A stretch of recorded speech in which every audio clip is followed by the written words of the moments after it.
আজিৰ গল্পৰ শিৰোনাম আবেলিৰ বেলি। সন্ধিয়াৰ মায়াময় লগন, ঘৰমুৱা পক্ষীবোৰ কোন কাহানী বাই ঘৰ পালেহি। কিন্তু চহৰখন আছিল তাৰ ব্যতিক্ৰম। বিজুলী চাকিৰ পোহৰত চহৰখন ভৰ যৌৱনা কাপোৰৰ দৰে দগমগ হৈ জিলিকি উঠিছে। মানুহবোৰে দিনৰ ব্যস্ততাক একাষৰীয়া কৰি ঘৰ এৰিছে। তাৰে কিছুমান আহিছে মনৰ তাগিদাত, কোনোজন আহিছে প্ৰয়োজনৰ তাগিদাত। এই সকলোবোৰৰ পৰা নিলগত মই আহিছোঁ ৭০ বছৰীয়া মোৰ দেউতাৰ সৈতে। দেউতাৰ বহুদিনীয়া আশা পূৰণৰ মনোকামনাৰে। দেউতাই প্ৰায় কয়, শুন, চকত নতুনকৈ অপেন কৰা ৰেষ্টুৰেণ্টখনলৈ এদিন যাম, ওলাবিচোন, চাওঁ আৰু মমো খাম। আমাৰো কেতিয়াবা ডেকা হ'বলৈ মন যায়। বহুদিনৰ পৰা যাম বুলিও যাব পৰা নাছিলোঁ। কেতিয়াবা দেউতাৰ গা ভালে নাথাকে, কেতিয়াবা মই সময় মিলাব নোৱাৰোঁ। আজি অফিচত বিশেষ কাম নথকাত সোনকালে আহিলোঁ। দেউতাৰ গাটো ভালে আছে, গতিকে দেউতাক লৈ ওলাই আহিছোঁ। ভিতৰি মনটো ভৰি পৰিছে চাগৈ দেউতাৰো। আহিছোঁ মানে পালোহিয়েই। দেউতাক ধৰি সাৱধানে ৰেষ্টুৰেণ্ট সোমাইছোঁ। ভিতৰত আটোমটোকাৰিকৈ সজোৱা শাৰী চকী টেবুল, ক্ষীণ পোহৰত ডুবি থকা এটা মুকলি মায়াময় পৰিৱেশ। মানুহৰ যথেষ্ট সমাগম হৈছে, বিভিন্ন বয়সৰ।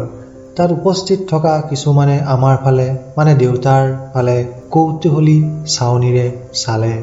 দেউতাৰ কপা খোজ, অস্পষ্ট মাত কথাই তেওঁলোকক ভবাই তুলিছিল চাগৈ। সেইবোৰৰ প্ৰতি মই ভক্ষেপ কৰা নাছিলোঁ। দেউতাৰ সন্তুষ্টি আছিল মোৰ লক্ষ্য। একাষৰীয়াকৈ দেউতাক বহুৱাই দিলোঁ। ময়ো দেউতাৰ কাষতে বহিলোঁ। দেউতাৰ চকুলৈ চালোঁ। বিমল সন্তুষ্টিত মানুহটো জিলিকি উঠিছিল যদিও বিজুলী পোহৰ আছিল তেনেই কম। দেউতাৰ ইচ্ছা অনুসৰিয়েই অৰ্ডাৰ দিলোঁ। কিছু সময় বিৰতিত ভাগে ৱেটাৰে টেবুলত সজাই দিলেহি চাওঁ আৰু মমো। লাহে দেউতাই খাবলৈ আৰম্ভ কৰিছে। মই দেউতাক সহায় কৰি দিলোঁ। দেউতাই নিজে পাৰিম বুলি কৈ মোক মানা কৰি দিলে। দেউতাৰ স্বাভিমানত আঘাত নকৰোঁ বুলিয়েই মই দেউতাই খোৱা দৃশ্য দূৰৈৰ পৰাই চোৱাত লাগিলোঁ। কিমান মনোযোগ আৰু তৃপ্তিৰে খাইছে মানুহটোৱে। মই নিজে খাবলৈ পাহৰিলোঁ। বৰ কষ্টেৰে আধা খালে, আধা পৰিল। খোৱা হৈ যোৱাৰ পিছত পানীৰে ভালকৈ দেউতাৰ মুখখন ধুৱাই দিলোঁ। চোলাত পৰাবোৰো অঁতৰাই পৰিষ্কাৰ কৰি দিলোঁ। ধৰি ৱাছৰুমলৈ দেউতাক নিলোঁ। কিছু পৰিমাণে দেউতাও চেষ্টা কৰি নিজে পৰিষ্কাৰ হ'ল। বয়স হ'লেও মানুহৰ কিছুমান ইচ্ছা থাকি যায়। দেউতাও তাৰ ব্যতিক্ৰম নহয়। দেউতাক চকীত বহুৱাই বিল পৰিশোধ কৰিলোঁ। দেউতাক চকীৰ পৰা তুলি আকৌ সাৱধানে দেউতাৰ হাতত ধৰিলোঁ। জয়লাভৰ সন্তুষ্টি এটাই বুকুত হেঁচা মাৰি ধৰিলেহি। ৰেষ্টুৰেণ্টৰ পৰা ওলাম আৰু পিছফালৰ পৰা কাৰোবাৰ মাত শুনি ঘূৰি চালোঁ। হয়তো মোকেই মাতিছে। মই ৰৈ দিলোঁ। মানুহজন কাষ চাপি আহিল। বয়সত দেউতাৰ সমসাময়িক যেনেই লাগিল। আগে ক'ৰবাত লগ পোৱা যেন নালাগিল। মোৰ কান্ধত হাতখন থৈ মানুহজনে ক'লে, ডেকা ল'ৰা, তুমি ইয়াত ডাঙৰ বস্তু এপদ এৰি থৈ গ'লা। মানুহজনৰ কথাত মই আচৰিত হ'লোঁ।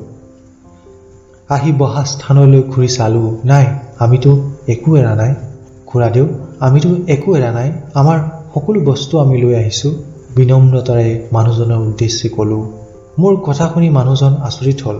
তেওঁ পুনৰ ক'লে, তুমি নজনাকৈ তুমি ইয়াত ডাঙৰ বস্তু এপদ এৰিছা ডেকা ল'ৰা। তুমি কি এৰিছা তুমি নিজেই নাজানা। কি? মোৰ কৌতূহল বাঢ়িব ধৰিলে। আমাৰ দৰে অসংখ্য অভিভাৱকৰ বাবে পৰম আশা আৰু তোমাৰ দৰে অসংখ্য সন্তানৰ বাবে শিক্ষা, মানুহজনে কৈ গ'ল।